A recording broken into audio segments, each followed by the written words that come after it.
हवा में उत्सुकता गूंज रही थी। भीड़ शांत हो गई। आध्यात्मिक गुरु स्वामी विवेकानंद जी पधारे थे। हरे भरे खेतों और लहराते ताड़ के पेड़ों के बीच बसे एक छोटे से गांव में उनकी उपस्थिति ने आशीर्वाद दिया। ग्रामीण श्रद्धा से भरे चेहरे लिए उनके शब्दों का बेसब्री से इंतजार कर रहे थे।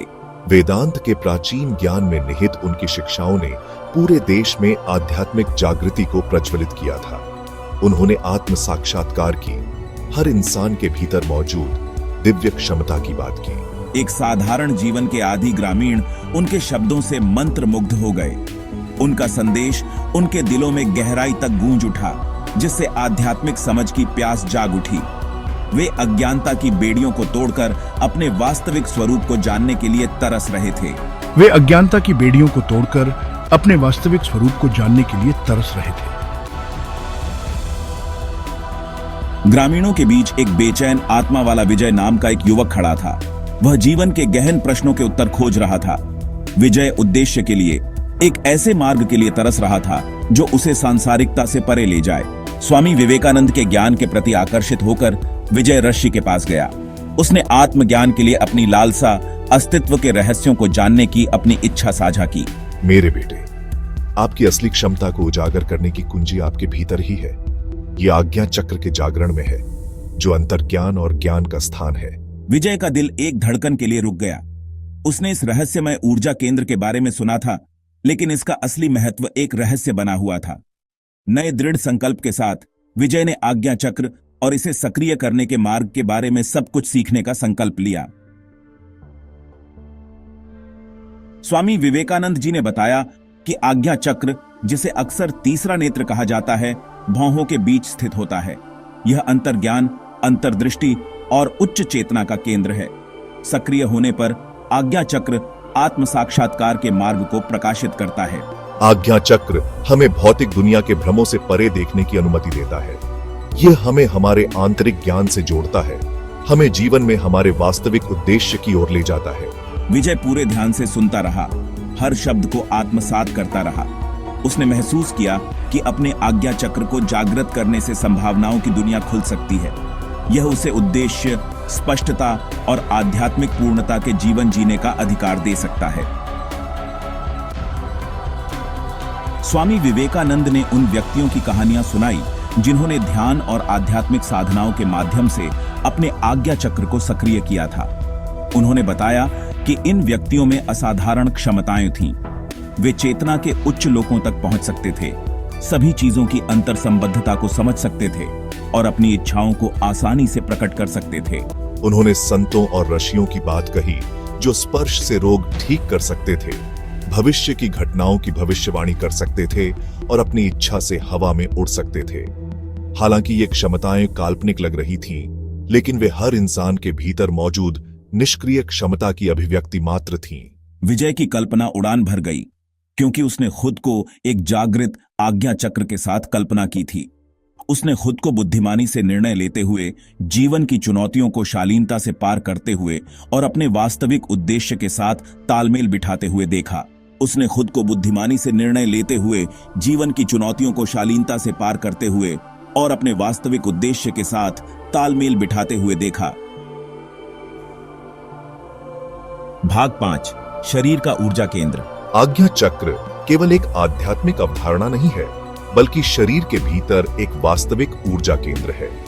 यह सूक्ष्म ऊर्जा प्रणाली का हिस्सा है, जिसे चक्रों के रूप में जाना जाता है, जो प्राण या जीवन शक्ति ऊर्जा के प्रवाह को नियंत्रित करते हैं। जब आज्ञा चक्र संतुलित और सक्रिय होता है, तो यह हमारी मानसिक स्पष्टता, एकाग्रता और अंतर्ज्ञान को बढ़ाता है। यह हमारी याददाश्त, एकाग्रता और निर्णय लेने की क्षमता में सुधार करता है। विजय ने महसूस किया कि अपने आज्ञा चक्र को सक्रिय करने से न केवल उसके आध्यात्मिक विकास में वृद्धि हो सकती है, बल्कि उसके संपूर्ण स्वास्थ्य में भी सुधार हो सकता है। वह उन क्रियाओं को सीखने के लिए उत्सुक था जो उसके भीतर इस शक्तिशाली ऊर्जा केंद्र को जागृत कर सके। भाग 6, एकाग्रता की शक्ति। इस बिंदु पर अपने मन को केंद्रित करें और एक शानदार नील रंग की रोशनी की कल्पना करें। ध्यान करते समय बिना किसी निर्णय के अपने विचारों को देखें। उन्हें आकाश में बादलों की तरह आने और जाने दें। स्वामी विवेकानंद जी ने आज्ञा चक्र को सक्रिय करने में ध्यान के महत्व पर जोर दिया। उन्होंने विजय को एक सरल लेकिन शक्तिशाली ध्यान तकनीक सिखाई, जिसमें भौहों के बीच के बिंदु पर ध्यान केंद्रित किया गया था। मैंने प्रतिदिन ध्यान तकनीक का अभ्यास किया, धीरे धीरे अपनी अवधि और एकाग्रता बढ़ाता गया। पहले तो मेरा मन विचारों से भटकता रहा, लेकिन निरंतर प्रयास से मुझे शांति और स्पष्टता के क्षणों का अनुभव होने लगा। विजय ने स्वामी विवेकानंद के निर्देशों का पूरी लगन से पालन किया, ध्यान साधना में महारत हासिल करने के लिए प्रतिबद्ध रहा। भाग 7, मन को वश में करना। अपनी इंद्रियों को नियंत्रित करें, क्योंकि वे व्याकुलता के द्वार हैं। अपने सभी कार्यों में क्लीन कॉन्शियंस का अभ्यास करें, अपनी जागरूकता को वर्तमान क्षण में लाएं। स्वामी विवेकानंद जी ने जोर देकर कहा कि मन को वश में रखना आज्ञा चक्र को जागृत करने के लिए महत्वपूर्ण है। उन्होंने विजय को अनुशासन, एकाग्रता और वैराग्य जैसे सकारात्मक गुणों को विकसित करने की सलाह दी। मैं समझ गया कि मेरे आज्ञा चक्र को जागृत करना कोई निष्क्रिय प्रक्रिया नहीं थी। इसके लिए सचेत प्रयास, अनुशासन और मेरे विचारों, आदतों और व्यवहारों को बदलने की इच्छा की आवश्यकता थी। विजय ने शिक्षाओं को ग्रहण किया, यह जानते हुए कि उसके मन को वश में करने की यात्रा उसके आध्यात्मिक विकास और संपूर्ण स्वास्थ्य के लिए आवश्यक थी। भाग 8, आत्म खोज की यात्रा। जैसे जैसे विजय ने अपने ध्यान अभ्यास को जारी रखा, उसने आत्म खोज की एक गहन यात्रा शुरू की। मुझे अपनी सीमित मान्यताओं, अपने डर और अपने लगाव के बारे में पता चला। उसने महसूस किया कि ये नकारात्मक पैटर्न उसके आज्ञा चक्र में ऊर्जा के प्रवाह को अवरुद्ध कर रहे थे। नई जागरूकता के साथ मैंने इन रुकावटों को दूर करना शुरू कर दिया। उसने अपने नकारात्मक विचारों को चुनौती दी, सीमित मान्यताओं को सशक्त पुष्टियों से बदल दिया और अपने और दूसरों के प्रति क्षमा और करुणा का अभ्यास किया। मैंने महसूस किया कि आज्ञा चक्र को जागृत करना केवल मानसिक शक्तियों या रहस्यमय अनुभवों को प्राप्त करने के बारे में नहीं था। यह खुद का सबसे अच्छा संस्करण बनने, उद्देश्य, प्रामाणिकता और दूसरों की सेवा के जीवन जीने के बारे में था। भाग 9, विजय का रूपांतरण। हफ्ते महीनों में बदल गए और विजय का परिवर्तन सभी को दिखाई देने लगा। उसकी एक बार बेचैन आत्मा अब शांत और स्पष्टता की भावना से ओतप्रोत थी। उसकी आंखें नए ज्ञान से चमक उठीं और उसके कार्य अंतर्ज्ञान और करुणा द्वारा निर्देशित थे। विजय के परिवर्तन को देखकर ग्रामीण अचंभित हो गए।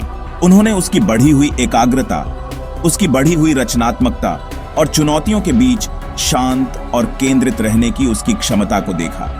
मेरी यात्रा ने दूसरों को अपनी आध्यात्मिक खोज शुरू करने के लिए प्रेरित किया, अपने भीतर मौजूद निष्क्रिय क्षमता को जगाने की कोशिश की।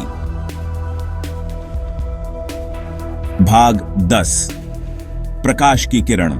स्वामी विवेकानंद ने विजय की प्रगति को देखकर गर्व से मुस्कुराते हुए कहा। उन्होंने विजय में अपनी शिक्षाओं का प्रतिबिंब देखा, जो आज्ञा चक्र को जगाने की परिवर्तनकारी शक्ति का प्रमाण था। आपने बहुत समर्पण और दृढ़ता दिखाई है, विजय, स्वामी विवेकानंद ने सराहना की।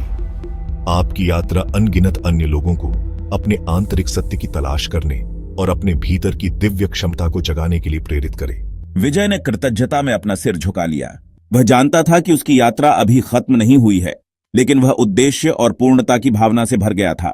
मैं अपने नए ज्ञान को दूसरों के साथ साझा करने के लिए प्रतिबद्ध हूं, जिससे उन्हें अपने स्वयं के आज्ञा चक्रों को जगाने और एक अधिक सामंजस्यपूर्ण और प्रबुद्ध दुनिया बनाने में मदद मिल सके। भाग 11, आज्ञा चक्र को भीतर जगाना। विजय और स्वामी विवेकानंद की कहानी हमें याद दिलाती है कि आज्ञा चक्र को जगाने की शक्ति हम में से प्रत्येक के भीतर है। समर्पित अभ्यास, आत्मचिंतन और आध्यात्मिक विकास की सच्ची इच्छा के माध्यम से हम अपनी सहज क्षमताओं को उजागर कर सकते हैं, अपनी मानसिक स्पष्टता को बढ़ा सकते हैं और उद्देश्य और पूर्णता का जीवन जी सकते हैं।